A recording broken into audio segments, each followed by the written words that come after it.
This week on the No More Late Fees podcast, we are joined by our good pals Mike and Mike again from Mike and Mike Go to the Movies and the Complete Works. They're here to join us because we're going to be doing Daredevil this week. But before we dive in, we just want to have some fun and catch up with the guys. Hi. Hi, guys. So excited to see you. Hello. It feels like it's been forever. When did we do Spider-Man? I mean, it was maybe last summer, I want to say. July-ish. Wow. That seems like the time to do Spider-Man, right? Yeah. Summertime blockbuster, right? It was definitely last year, I think. Right? Can we confirm? Yeah, I think Sure. so. It feels like so long ago. Isn't it crazy how this It does. time messes with you? So now you guys are doing on the Complete Works. You have finally graduated from Nicolas Cage and Yes. from my boo Jeff Goldblum. Right. Daddy Jeff, Yes. we understand. Yeah. I think actually when we were on, that was when we just finished the Goldblum season, I think. Yes. Got it. So, yeah. So I don't think we even knew who the next season was going to be at that time. I think you knew, but you didn't announce it yet. Okay. think- Maybe that's what well, it was. I Maybe think there was a short list. It was a short Yeah. list, like 3 or 4 Yes. people. And I was like, Michelle Yeoh for sure. Like, Yeah. I don't even know who these other busters are. Yeah, I mean, we put it out there. We put it out as a poll online, like a Twitter poll, to have people voting throughout the week. We had 4 candidates for season 3 of the Complete. I think it was Michelle Yeoh, obviously won. We've been doing the Michelle Yeoh season, which has been a blast. We also had Jamie Lee Curtis in there, who's actually the one I was like rooting for. And then I'm glad it ultimately went to Michelle Yeoh. But like, I Yeah. really wanted to talk about a bunch of random Halloween movies. I thought that was going to be a lot of fun. It was Jamie Lee Curtis, Winona Ryder, and Natalie Portman, the other 3 that we were considering for season 3. I think all would have been good, but Michelle Yeoh has given us, I think, like the strongest stretch of movies that we've ever covered on the podcast. The 80s and 90s Hong Kong movies that Michelle Yeoh made. I think we had like 10 weeks in a row where me and Mike were like, we don't have too much else to say except this movie's incredible. Look at this action. It's amazing. Yeah. I've already put my request in. I don't know if you remember, but if you do Crazy Rich Asians, I would love to join you. Or Okay. well, we were going to do Crouching Tiger, so I can't do that one. I mean, Okay. anything that she's. Mhm. I mean, if you guys would like to have, I will come in. Whatever you want. I don't Yeah, care I what it is. Yeah, I'd love to have you guys on Crazy Rich Asians. That would be great. We're a little ways away from that one now. We just recorded. We just released Memoirs of a Geisha as of this recording, which was That's so 2005. And so it's like we do it in chronological order. So that's Crazy Rich Asians 2018, but we're getting there. We're like 10 years away, or a few months from now, basically. Yeah. She really slows down. She starts going like 1 or 2 movies a year. So Yeah. Yeah, in the pick up the 90s, pace. she was making like 6 movies a year, and it was Yeah. a wild pace. She's in a Bond movie, right? Yeah, Tomorrow Never Tomorrow Dies, Never Dies, which yeah. we've I covered think- that one already, and that one's super fun. Yeah, I don't think we have a friend. Our dear friend Nick, Jackie and I had a group message with him because between the 2 of us, we can't even rub 2 nickels together to say we've seen how many Bond movies. Like, Sure. probably not more than 3. He was infuriated. That's great. I told him, give me one. I am willing to watch one, so you better make a good choice. I can't. Which one did he even remember. choose? I can't. I'll have to look now. I'll have to go Okay. back. Can always I watch think- the Michelle Yeoh one. Well, Yeah, I I mean- seen that one. I knew for sure. Okay. But then I got mad. Well, I think we made him mad more because we were sending him GIFs of the movies that we thought were Bond movies, but they were all Mission Impossible movies. To And be I fair, think Mission Impossible is a better series than James Bond, I would say. I Oh, agree. spicy. Also, I I think I put in a Austin Powers one in there too, just to really dig the knife. Sure. So Jackie Oh, had to make things up and buy him one. Yeah, movie. he realized he was missing one because we play a game. It's the box office game. It's just like a daily, and it Mhm. gives you a year and the top 5 movies, and you have to guess, and you can get clues Yeah. and stuff. So we play that every day, and I always know it's a Bond movie. Couldn't tell you which one, and so I get really mad because I'm like, it's another stupid James Bond movie. Yeah. And so there was one where he was like, I couldn't get it. And he was really upset with himself because he couldn't get it. And then he realized he was missing that one movie for like he has all of the James Bond movies except for that one. Oh, So really? I sent it to him as an apology for Danielle and I Nice. just giving him shit about Bond for like 4 hours. But he said Goldfinger. If I'm gonna watch one Bond movie, Okay. Okay. and his reasoning was not because it's the best. Oh man, he just messaged me. Here we go. But because it's the most Bondiest Bond of all Bonds. Fair. Okay. Yeah. And it is peak Sean Connery. Yeah, I mean that's a good one. I think that's a good classic Bond movie to Yes. start with, like Yeah. an older one. I think for a more modern one, honestly, Tomorrow Never Dies is not a bad entry point. It's got all the insanity of like the 90s James Bond, like the crazy action set pieces. You have Pierce Brosnan being the suavest person in existence. Mhm. Just truly like every other line is like a double entendre of some kind, and it's great. And it's the one. I think GoldenEye, his first Bond movie, is a little bit better, but Tomorrow Never Dies. I said this in the podcast. It's like a little more fun. Like Tomorrow Never Dies is just insane, and you got Michelle Yeoh in there, who is one of the best, like probably the best Bond girl, just in terms of like she's an equal to James Bond in every way, and like in many scenes, she's like way better than him because she's kicking everybody's ass. So that's a great one. And my personal favorite is Casino Royale, which is the first Daniel Craig James Bond movie. But that one's also like very unlike the rest of the James Bond movies. That's more like a Bourne movie than anything else. Yeah. So if you don't like Bond but you like Bourne, Casino Royale would be a place to start. There you go. I think I was about to go more into Bond, but let's talk about Daredevil because we're Sure. far off. But before, Well, I before we- just want to throw it in there. If you ever kind of go away from her movies and want to dive into her Star Trek Discovery character. Oh, we are planning to talk about Star Trek Discovery in the podcast. Excellent. I can help there. Okay, because Very good. that would be great because we've not watched the show, and so when we have to do a TV show, we're always like, well, we'll review like the first 2 episodes or something, and then extrapolate from there. But if you've seen the whole show, I am willing to rewatch the season 2. I watch things while I work, so happy to do so. nice. But That would be she's great. not Fantastic in Jackie. it. Okay, I am we're- no help with that. Okay, we're penciling this in. Jackie for Star Trek, Danielle Yes. for Crazy Rich Asians. Yes. Love it. Well, what is the last movie? What's the next movie coming up on Mike and Mike? I'm Mike and Mike. So we recently recorded our Scream retrospective, which is going to be that is like a retrospective on all the Scream movies because Scream 6 is coming out. Our friend Laura Culinary was just a guest on that episode, which is super fun. And actually, we were talking about this yesterday. We don't know what the next episode is going to be. We haven't figured out next week's episode yet. Yes, so we're still in the process of figuring that out, but I know we are planning. Every month, Mike and I have been doing a Mike Makes Mike Watch, where I make Mike watch something that he hasn't seen yet. He makes me watch something I haven't seen yet. So for March, the Mike Makes Mike Watch is going to be, I'm making him watch Batman the movie, the Adam West 1966 Batman movie, which has been a childhood favorite of mine. I love, and he's going to make me watch Brick Mansions with Paul Walker. The Paul Walker movie. But that one came up because just it randomly occurred to me one day that like, oh, when Brick Mansions was coming out, my friends and I would joke about it being like, Paul Walker is Brick Mansions. Like that was his character's name. Yeah, I don't really know what the movie's about, so I have no other context for the movie other than I assume his character's name is Brick Mansions, and I'll be really upset if it's not. I doubt his name is Brick Mansions, but if it is, The perfect action hero name. it's second only to Keanu Reeves' name in Point Blank. Point What was Break. Point Break. yeah. Johnny Utah. Johnny Yes. Utah. Utah. Yes. best Yes. name of a character all time? of Yes, any which movie.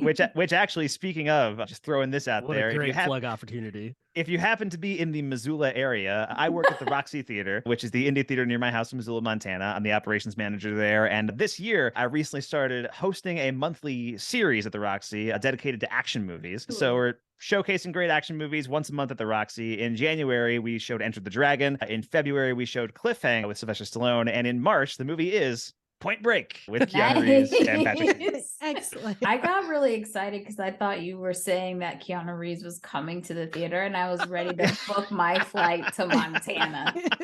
My God. We got him as a guest in the podcast to talk about John Wick 4. It's going to Yeah. be really terrific. They'd be Uh, like, "Hey," he'd be like, "Hey, who's that lady who's just staring? Like, is she supposed to be on the show?" That's what would happen. Yeah, I'm not sure the Roxy could handle somebody of Keanu Reeves' like star power like it's a pretty small theater. Like it would be Don't sell sold out yourself short, Mike. instantaneous. Like it would be sold out pretty quickly. Pretty quick. But yeah, so we're doing Point Break in March. Also, just throw this out there, we're doing The Driver in April, which is a great 70s car chase movie. And then in May, I've planned out this far ahead, but we're doing a double feature of Blade and Blade 2, which I'm very excited to show to people because that's going to be great.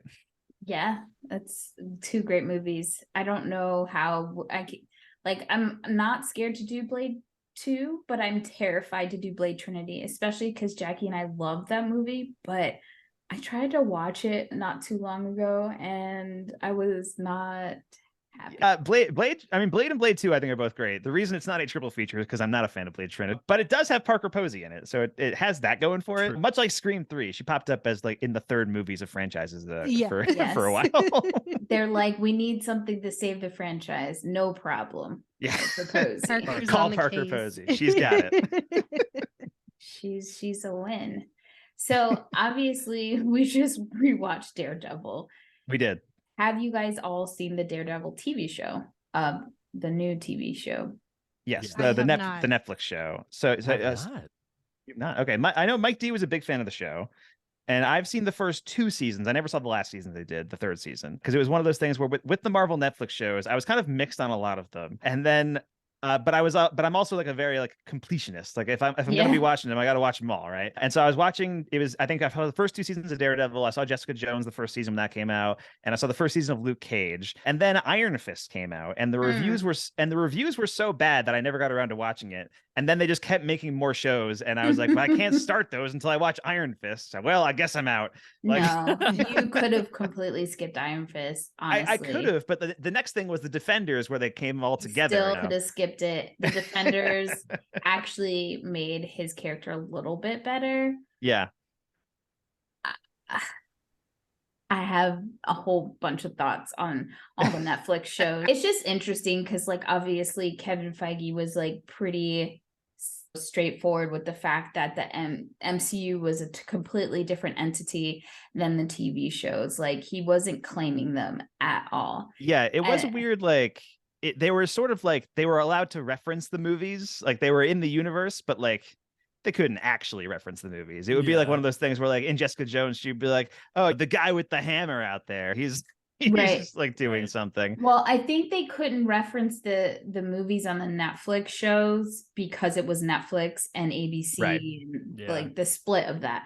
But if Agents of S.H.I.E.L.D., Agents of S.H.I.E.L.D., the Josh Whedon and his brother, I'm sorry, I don't even know what his name is. He's actually the showrunner. Jed Whedon and Marissa Tanchorian were the showrunners of that show. Yes, they worked really hard to bridge that gap to make sure that like it was cohesive, and they even did have like Samuel Jackson, Colby Smulders. Is that her name? Yeah, no, that's right. They all came in cameos and stuff like that, so they did tie it as much as they could. As much as I feel like Kevin Feige kind of sabotaged them being able to have some cohesiveness. Which is so weird because now the TV shows and the movies are so interconnected, and you can't see Doctor Strange in the Multiverse of Madness without having watched WandaVision, like you have to. Or you can, and they will just jettison any like growth that we saw her have on the TV show. And just my only explanation for like phase 4, it has to be that we're going to find out that all this stuff was different timelines. That's interesting. Ooh. That's an interesting thing. Yeah, I mean, I'm a pretty easy mark for Marvel stuff for the most part, and so I think I have enjoyed most of what I've seen, but it feels like there's been way too much stuff in a very short amount of time. Yeah. And it just, a lot of it feels directionless, but I don't necessarily mind that like they're all standalone, but it just feels like a weird, like, I don't know, like everybody's kind of standing around like, what are we doing with all this? Like, why like, why is this all happening? And you have all these various stories that are just being set up with not that much payoff that's happening for any of them yet. Yeah. I saw Ant-Man and the Wasp Quantumania last week or 2 weeks ago, whatever it was. And I thought it was like, I mean, I had an okay time, but it was like very much like, man, I really feel the weight of like all the other random shit that Marvel is doing, just kind of like collapsing this movie in on itself. I definitely feel like Feige doesn't seem like a person who doesn't plan meticulously. Right. So I do feel like it's build up, and I think we have like a different perspective now than we did when we got Iron Man. We didn't expect anything, right? But then after you get Endgame, it's just like, how do you not expect anything, right? So now people are like expecting, because it was such a build up, but you have to start rebuilding again and building new worlds and building new characters. And I just think that we've gotten spoiled and we have a low attention span. And I have to believe that maybe not everything, but I have to believe most of the stuff might come together.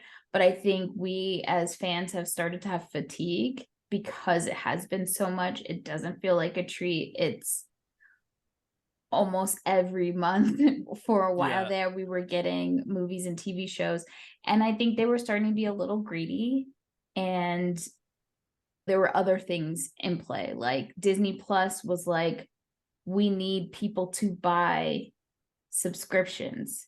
So they really heavily leaned on all the IPs they had to try to drive all those subscriptions. Right. But it's the same feeling on the Star Wars side. It's fatigue because it just feels like they just did a whole bunch of stuff, but there's character assassination with some of the characters, or some of the things are just like not needed. So I think it was greed more than anything. And we're kind of paying the price. And I think they're shifting because they realize you're going to burn through this to the point where it might start to feel like kind of obsolete again. So yeah. And I think Feige has recognized, like, I think recently in an interview, he said something like, I think we've putting out too much stuff. I think that's, I think we need to slow down a little bit. So I know in 2023, like they had announced like 6 different TV shows that were going to air on Disney Plus. And I think he recently said, I think about 2 of those are actually going to go out this year. And that would be like Secret Invasion and Loki season 2. Yeah. And that's probably for the best. Like stretch it out a little bit more. The reason Endgame was such a big hit, it was because it was kind of like the conclusion to 10 years worth of story developments and build up. And so to have an entire phase of Marvel stuff, which had way more stuff in it because of all the TV shows, to do an entire phase in like 2 years and just cram everything in there, it really felt like a lot of trial and error. There was a lot of stuff that I liked. Have you caught up? Have you guys like watched everything in the phase, or you kind of like pick and choose? Well, I know I tried to watch all the movies, but yeah, and I think that's totally reasonable to just watch the movies, except for when you have something like watching the Kang or the Quantumania thing, and it's like, oh, I guess I should have watched Loki so I knew what's going on with this Kang character. Jonathan Majors was like one of the best casting that they've done in a long time, and I just don't. It didn't match up with me. Like, if Kang, and spoilers, if you have not seen Ant-Man or Loki, you probably should stop right now and. Because like I'm about jump to ahead a minute. Yeah. But I think that maybe they could have had a different variant of a different version of Kang, because it just doesn't make sense to me that no damn Scott Lang could be no damn Kang. Right. That was the thing. When I was watching Ant-Man, I was like, okay, so if Ant-Man can beat him, and the next Avengers movie is called The Kang Dynasty, like I have no doubt the Avengers can beat him. Ant-Man just beat him. So I'm like, okay, was he a weaker variant? And if so, why? Because the way that they led up to this in Loki was that there was such a badass variant that he had to be like ostracized. So you're telling me this is the most badass version? And Ant-Man? Scott Lang? Yeah, I mean, that was not to get off on too much of a tangent about Ant-Man, but like that was the big problem I think with the movies. The first 2 Ant-Man movies are so like small scale, fun adventure-y type things. They have a lot of fun. They're comedies. A lot of it is comedic stuff, and they have a lot of fun with like the size changing stuff. Like the train is getting bigger, or the Pez dispenser is like the Hello Kitty Pez dispenser getting thrown across, and it's getting bigger and stuff. And that's a lot of fun. And this movie has none of that, and it's a real bummer. I think also like we do have to take in consideration that like from a comic book standpoint, Ant-Man is like the way we look at Ant-Man and what his character really is are 2 different things. Like he's a bigger character in the comic books. And because when they were first starting to make all the movies and they had such an issue with the director of the original Ant-Man movie, and it got delayed, and then they had to move his movies back. And because of the horrible storyline of what happens to Pym Hank in the comic books, they were like, okay, so we can't make it Hank. We have to make a different version. I think like all of that has played into why it's like a little bit more fun.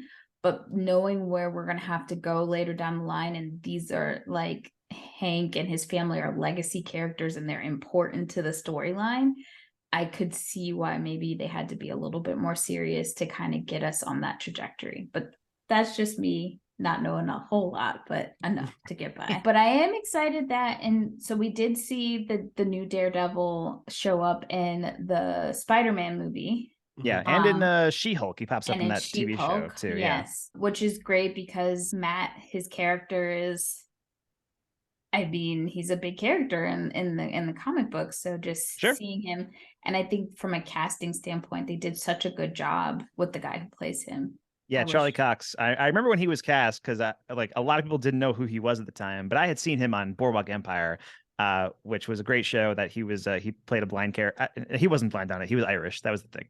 It was just they're the same thing. There was a different blind character on Boardwalk Empire that he did not play, but he went on to play a blind character in Daredevil. Yeah, no, and he was like really great on Boardwalk Empire. So I was like really excited when he was cast as Daredevil, and I think he is really terrific throughout the show. I have my issues with the Daredevil TV show. I think it falls to victim of like the kind of Netflix bloat that a lot of streaming shows have, where it's like, okay, this is 13 episodes. Each one is 13 episodes. Each one is 60 minutes long. And I feel like there's enough story for maybe like 8 45-minute episodes here. Yeah. And so I had that issue with the show. And that's partially why I never got to season 3. Also because I never got around to watching the 8 other seasons of shows that led up to it. But I did enjoy some aspects of it. And I really liked Charlie Cox. I really liked John Bernthal as the Punisher. I really liked Vincent D'Onofrio as the Kingpin. And it seems like they are kind of picking and choosing some of the stuff from the Netflix shows to integrate into the larger MCU stuff with Charlie Cox, and Vincent D'Onofrio showed up in Hawkeye. So there's some stuff here and there that's kind of getting reintegrated. I know they're doing a new Daredevil TV show on Disney Plus that they've announced with Charlie Cox called Daredevil Born, which I'm curious about that one because they've described it as like an 18 episode show, which but I got to imagine that a lot of that's going to be like case of the week lawyer stuff with Matt Murdock, and that's sort of what I want to see more of from my Daredevil stuff. I want to see a good balance between the lawyering and the superheroing and all that. So yeah, we'll see how that goes. Yeah, I think Charlie Cox is a really terrific Daredevil. And Mike D, I know. I mean, so did you watch all 3 seasons, or did you watch the first 2? No, I fell into the same thing as you. Where it was like, I think we all did because I didn't finish the 3 either. Yeah, Iron Fist and Punisher and Defend, and I was just like, I don't have time. I'm out. Who has the time for this? Yeah. As a Black person, I had to watch Luke Cage all the way through. Luke Cage, no matter how ridiculous it started to get. I watched I was committed. I thought the first 6 episodes of Luke Cage were great, and then they killed off Mahershala Ali's character, and it was like, why? Well, like everything, just like all the momentum the show had is completely. Yeah, but the good thing is like because we have multiple universes, you can play around so much. You can pick and choose from the different TV shows. And then get new characters or new actors for people who don't want to come back, or like you can retcon Iron Fist, make him an actual Asian character and fix it. That's not a problem because you have different universes. So yeah, I mean it's a weird thing where Iron Fist, like in the comics, he is a white guy. Like that's the thing. Well, it was racist when it happened. Yeah, not disagreeing with that. It's just like I think they were like, we're doing a faithful adaptation of the comics, and then the show came out, and everybody's like, oh, whoops, like they already like, come on, you guys knew. Like, why do this? Why? You telling me this blonde, rich white kid is kung fu and his ass all over the place with no. Yeah, I think that's partially why they kind of got Shang-Chi off the ground. It was like, okay, we gotta fix some of that. Yeah, right. But I think in the comic books they started to fix Iron Fist, but I could be wrong. I don't know if they brought in a different character or they changed the character, but yeah, I'm not sure. Yeah, I might have to look into that, or I'm just making up stuff. It might have been a different timeline in my brain. Who knows? Who knows? Well, besides obviously the fact that the Daredevil we're about to do on the episode is completely different to what we're going to probably see in the MCU, we did see the beginnings of Benifer. Yes. I would be remiss if I didn't speak about Benifer. Right. So this is the movie where they met, right? Correct. I have drafted a wonderful timeline. A soliloquy you were about to perform. Because I think knowledge is important, and that this is history, American history, and we should know it. Now I'm going to bring you guys back to the summer of 2000. Okay, this is when Jennifer Garner and Ben Affleck actually meet on the set Okay. of Pearl Harbor, which none of us Oh. remember. I mean, Okay. I'm not going to say none of us. Some people are diehard Pearl Samantha Harbor. remembers. Yes. Yeah. Samantha, I'm sorry. Yes. I remember that Affleck is in Pearl Harbor. Jennifer Garner's in that too? She's one She of the has a nurses? minor role as a Ah. nurse. So this is the first time they meet. I believe, I don't know if Affleck was with anybody at this time. If he was, it would be Gwyneth Paltrow. Okay. But she was married to Scott Foley, who she had met on the show Felicity. So they were married at this point, I believe. Gotcha. Now, fast forward to 2001. Jennifer Lopez and Ben Affleck meet filming the movie Geely. Which ultimately destroys them, right? That's the when it finally gets released. No, not really. Okay. But at the time, J-Lo is married to Chris Judd. I don't know if you remember, but she quickly marries Chris Judd, a backup dancer, after her relationship with P. Diddy just like flames out. A lot of controversy, the shooting, the legal case, whatever. So they break up. And then magically she's with Chris Judd and they're married. They met on the set apparently of Love Don't Cost a Thing, and then they married in September of 2001. So they claim that they had no relations. They were strictly friends. They became really good friends, J-Lo and Ben, during this time they're filming Geely. Like, they're just friends. 2002 comes along, March 2002, and Jennifer Garner and Ben Affleck are reunited on the set of Daredevil. Affleck later says that this is where he and Garner fell in love. Now, let me say, I'm not a mathematician, but the math ain't mathing. Wasn't he engaged to J-Lo by this point? I'm glad you asked. Let me get into the timeline of the rest of them. Because when I break down these timelines, you're going to be questioning who was cheating. And I'm going to say all these motherfuckers were cheating. Everybody. Every last one of them. So, March 2002, Daredevil. Garner is still married to Scott Foley, but I think at this time they're having some difficulties.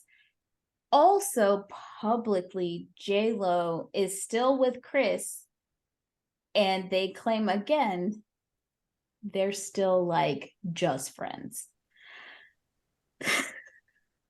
April 2002, Ben Affleck takes out an ad in Variety and The Hollywood Reporter and gushes about how much he loved working with J-Lo and Geely.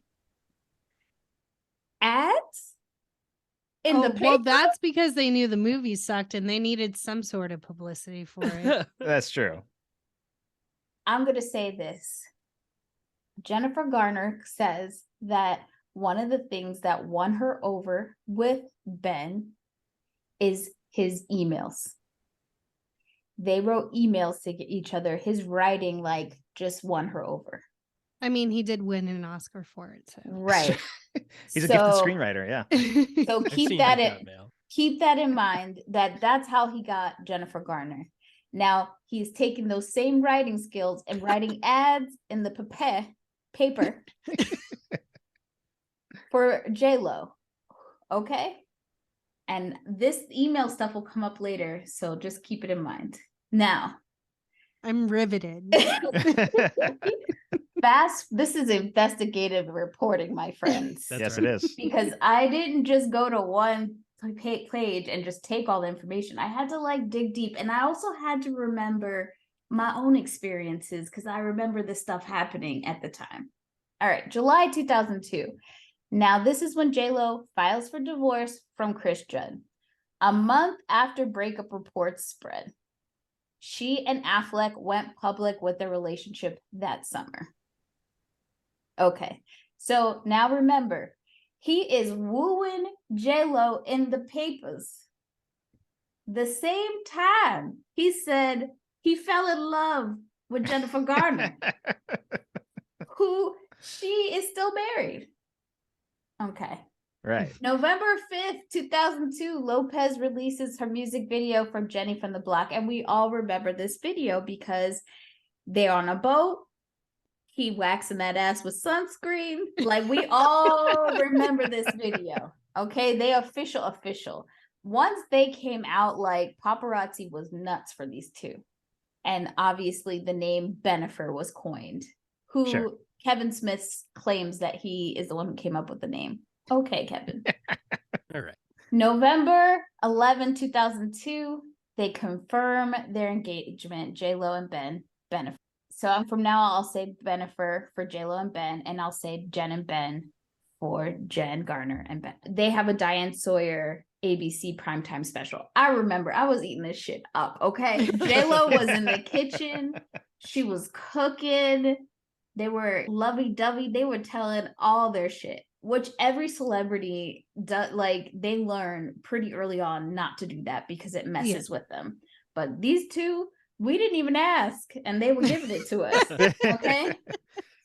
Now, 2003, February, Daredevil's release. They have the release party, red carpet, everything. Hold on. When did Geely come out? When was it released? That was also 03, I think. Yeah, I believe it's an 03. I knew I should have put that one in there. Okay, so the release happens in February. Then I don't know if Jen actually came to the premiere with Scott Foley or not. But that March, they filed for divorce. Irreconcilable differences. Pretty much from the interviews, it claims that, like, when they got together, remember, he was the famous one. He was on the hit TV show. But, like, when she got Alias, and then Daredevil, like, she was like the star.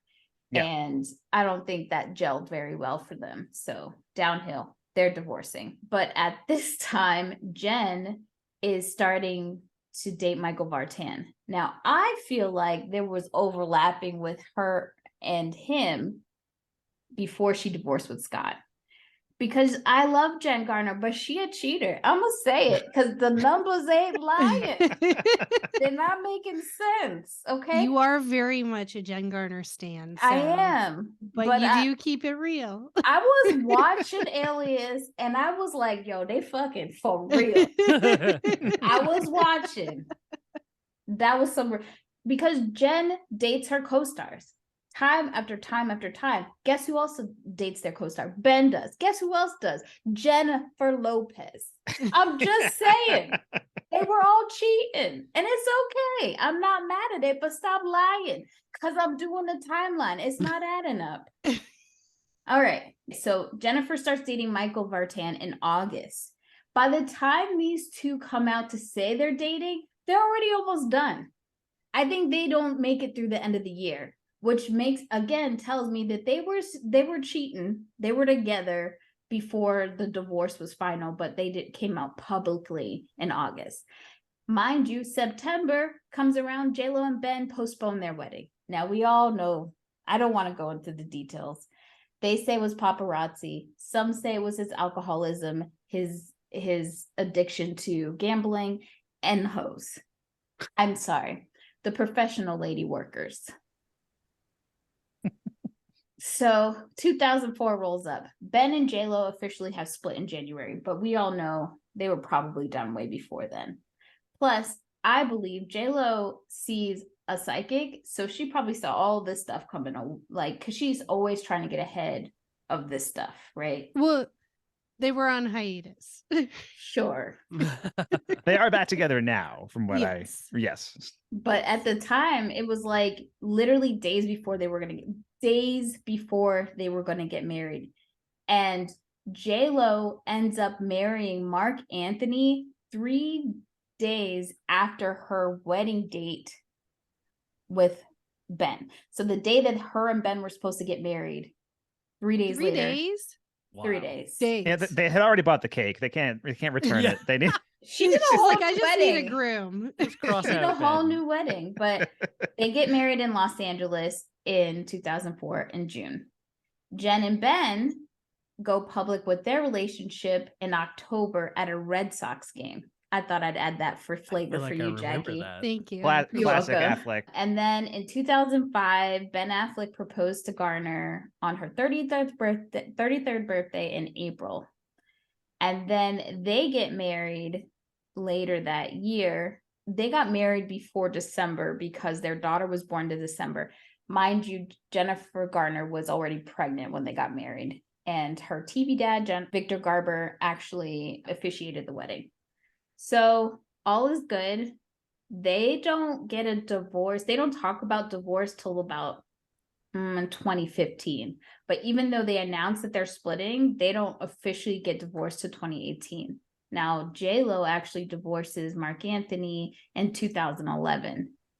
Now, remember, I said they got a divorce they started talking about a divorce in 2015.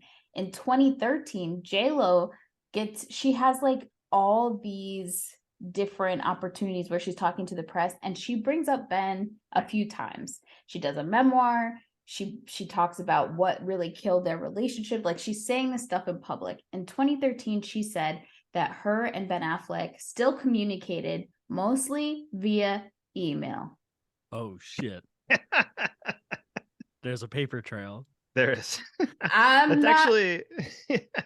that's actually funny, because I remember when Ben Affleck won the Oscar for Argo, which was in 2013, there was like a weird like media controversy thing where in his speech he was like, "And to my wife Jennifer Garner, marriage, it's such hard work," and he just kept talking about like how difficult marriage is, and that was his speech During his Oscar speech, except during his Yes. Oscar speech. Yeah, It Wow. wasn't a little weird thing. I would have shot that motherfucker. You hear me? that's some Like- You divorce guy say energy. thank you to your loving wife and you Yep. move on. Yeah. We may be having problems, but you don't come out and put our business on Front Street like this. What is Right. this? Your fucking Oscar speech? That's Good. crazy. Like, first of all, he had won I believe he won the Golden Globe, and I don't think he thanked her in that one. Okay. Oh, And Yeah. that was where I think the controversy started. So this is 2013, and he's still emailing it up with J-Lo. Can you imagine if Jennifer Garner's like, "What the fuck? You didn't thank me in your speech." So he's like, oh, "Okay, I'm gonna fix it. I'm gonna fix it." Goes to the Oscars. It just talks out his ass about how marriage is such hard work, and she's just like, "It's not what I meant." What the fuck? Yeah. Just glaring from the seat right in front of him. Oh So my gosh. obviously we fast forward to about 2021. They're spotted. J-Lo and Ben are spotted together. I don't Was it at a know. Red Sox game? No, I don't think so. They must have Um, been to a Red Sox game by now together. Yeah, I'm sure. And they did a Dunkin' Donuts commercial. That's right. And there's nothing did. more Boston than that. That's true. So this is officially the timeline. Now, I've given my opinions. You guys can jump to your own. I'm just saying it's suspicious. Allegedly. Allegedly. There's no Allegedly. alleged. These are all facts. I just read you facts. Now, my opinion parts, those are different. But the things I read you, I mean, Yeah. Ben and Jen are married for quite a long time. What 10 was it? years. Yeah. I I mean, had 3 kids. so there's Yeah. that at least. I guess. This is true. I feel like I And know they so all much look more exactly about like Ben Affleck's personal life now. right? True. Y'all didn't know what you were signing up for. Yeah. I couldn't tell you talk any about of this. Daredevil. All those pictures of him with towers of Duncan all make a lot more sense now. I'm sorry. Yes. I know this is a longer mini episode than we normally have, but like I have had this inside of me. Sure. I tried doing it on TikTok and it still was there. The itch needed to be scratched. Now do the timeline of Ben Affleck and Kevin Smith's friendship. Oh my, I can't. I will do that when we do Geely, I think, or Jersey Girl, whichever Jersey one. Girl. I will Yeah. do it Yeah. because their relationship is just as up and down. It is. yeah. And Actually, Kevin it Smith should- has blamed Jennifer Garner. Jennifer Garner did not like Kevin Smith. Yep. Wow. Yeah. And so they stopped being friends for like 10 years. And then as Yeah. soon as they got divorced, they start hanging out again. Yeah. Yeah. It And should Incredible. actually be the Mallrats episode because that's Ben Affleck's first Kevin Smith movie. yes, That's true. whichever one it is. And it's also like it's not just Kevin Smith, like Mark Ruffalo, like any of Jen Garner's male co-stars have like said pretty much that they really couldn't be friends with Jen when she was married to Ben. Like Really? her Interesting. relationship with Bradley Cooper, because they were on Alias. They've been good friends for a long time, but like, yeah, it goes both ways. Okay. Both bitches crazy. I'll just say that. In conclusion, both bitches Yeah. crazy. But I think also there might have been like a rift too, because of, I'm not sure if George Clooney might have said something too about JLo, but I can't remember if that was true. You know what? It might have been about Angelina. I might have confused those two. Anywho, so let's quickly. Well, Danielle, I just want to commend you for your sleuthing skills. Yes, good Harriet job. the Spy Yes. would be proud. Thank Great job. you. Thank you. Well, I think the last time you guys were here, I don't know if we were able to do employee picks, but we'd like for you guys each to pick 3 of your favorite movies from 1995 to 2005, as if you were honorary Blockbuster employees. Okay. Man. To recommend. On the spot. Yeah, I gotta get better at telling people yeah. ahead of time. All right. 3 movies to recommend between 95 and 2005. I'm assuming for one of you, Spider-Man 2 has to be on here. Yes, but that's too obvious of a but Spider-Man 2 is fantastic. I'll throw that in as an honorable mention. Let's see here. Weirdly, the first movie that came to mind is The Matrix Reloaded. Okay. Reloaded. Interesting. In 2003, because again, The Matrix too obvious, everyone knows it's great. Reloaded, watching that again, which I did a rewatch before Matrix 4 came out. Reloaded was like, oh man, this movie rules. It's a great action. So yeah, I'm gonna throw in Reloaded. I feel like people gave it a bad rap when it came out, and it's really great. So Matrix Reloaded from 2003. That's one of them. Mike D, do you have any that you want to throw in there? I'm thinking number 2. Look, I'm not going to pretend I'm super smart. So The Matrix I love it. might be super obvious, but I'm picking it. Yeah, Okay. fair enough. You guys are on the same wavelength. I like yes, it. Yes. Yeah. Okay. Okay. AI, artificial intelligence, Okay. is Okay, you absolute madman. I think one of the most probably the most underrated Steven Spielberg movie adapted from a Stanley Kubrick script, and it's a very devastating sci-fi movie that really just hit me hard when I first saw it, and I think it is one of Spielberg's best. Like Matrix Reloaded, it was unfairly maligned when it came out, so I'm throwing out AI. I'm gonna do all underrated classics. Okay. For my Interesting, list. interesting. For my number 2, I'm going to go with Crimson Tide. If you've listened to Mike and Mike Pod, you know that for a long stretch of when we did the Mike Makes Mike Watch sections, I just made Mike watch like every Tony Scott movie. And Crimson Tide is probably my favorite from him. It's just who doesn't want a submarine movie with Gene Hackman and Denzel squaring off in a mutiny situation? Because Oh yeah. perfect movie. Yeah, that one's fantastic. And since this one's also the one that just came to mind, this one I just watched a couple of days ago for the first time, but really enjoyed it. It's on the Criterion channel right now. It's called Party Girl, which is a really fun comedy drama with Parker Posey, Liev Schreiber also in here, an indie film. It's actually the very first movie to ever premiere on the internet. Like in 1995, which is kind of crazy. But yeah, Parker Posey plays this 24-year-old kind of aimless, not really sure what she's doing with her life, but all she does is kind of like go out and party every single night until she has to get a job. And so she gets a job at the library, and maybe working at the library teaches her some stuff about life. Jackie, is that a Jackie and Danielle movie? I feel like it isn't. I've never seen it. Really? I feel like you guys would like it. It's pretty good. I've seen it. Maybe it was House of Yes we saw together. Nope. Okay, maybe I was on my Parker Posey shit before you. Maybe. Okay. Sorry, continue. But yeah, but I'm throwing out Party Girl as my number 3. I'll mention that one. It's a really good one. Great choices. Mike D? Man, what would be my second or my third one? I just pick another Tony Scott movie, Enemy of the State. Who doesn't Also love, a great one. Yeah. Who doesn't love that movie? Another Gene Hackman co-starring movie, except this time with Will Smith, where it's a good old-fashioned paranoia thriller, loose sequel to The Conversation. So yeah, that's Enemy of the State. Nice. All right. I like them. You guys did good. Why don't you tell everybody where to find you? Yes. So you can find us on Twitter. We have 2 Twitter accounts for our podcast. So you can follow us at Mike and Mike Pod or at Complete Works Pod. That's WRKS. No O in the word works because of Twitter's character limit. Just One very character upsetting. too long. One character too long. And you can follow us individually. I'm at M Smith Film Blog on Twitter. He's at MD Film Blog on Twitter. All of our podcasts are available on Apple Podcasts and on Spotify and all the various places you can get podcasts. Mike D, am I missing anything? The Redbubble? You should mention the Redbubble. We got merch. Yeah, if you want to get, we got Mike and Mike Pod mugs and shirts and sweatshirts and shower curtains, as Mike likes to point out. You get that at mikeandmikepods.redbubble.com. Yes, Nice. and you can make a donation to the podcast Oh, yeah, at ko-fi.com/Mike and Mike Pods if you want to do that too. Well, you guys can reach out to us on social at No More Late Fees on TikTok, Instagram, Twitter, Facebook, YouTube. We're so close to 200 subscribers on YouTube. Nice. So please just follow there, subscribe. That will be helpful. Hit that bell. Hit that bell. And stay tuned for our Daredevil episode with Mike and Mike later this week. And as always, be kind and rewind.